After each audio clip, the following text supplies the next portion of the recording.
আমার সাথে এটা হবে বা এটা হতে পারে আমি কোনোদিন এটা স্বপ্নে ভাবিনি, কল্পনা করিনি। হাই ফ্রেন্ডস, আমি মিষ্টি, আমার চ্যানেলে তোমাদেরকে ওয়েলকাম। দেখো, আমি বিধাননগর থেকে গাছগুলো নিয়ে এসেছিলাম, কেমন ফুল ফুটেছে।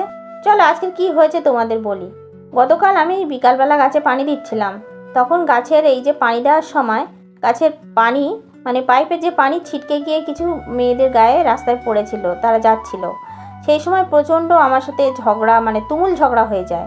সেই কারণে আমি সকালবেলা এসে মিষ্টি রোদে আগে গাছ ছাদটাকে ঝাঁট দিয়ে পরিষ্কার করে গাছগুলো এক সাইড করে দিলাম। আর গাছগুলো যেদিকে থেকে পানি পড়েছে সেদিকটা রাস্তা ছিল, যার কারণে আমি গাছগুলোকে সাইড করলাম, যাতে করে ভবিষ্যতে আর পথচারীদের কোনো অসুবিধা না হয়। আর যেদিকটা দিয়েছি এদিকটা আমার উঠোন, এদিকে কোনো রাস্তা নেই, কোনো মানুষের চলাচল নেই।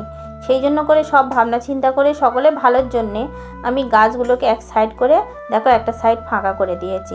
এই সাইডে সমস্ত গাছ ছিল, ঠিক করিনি বলো?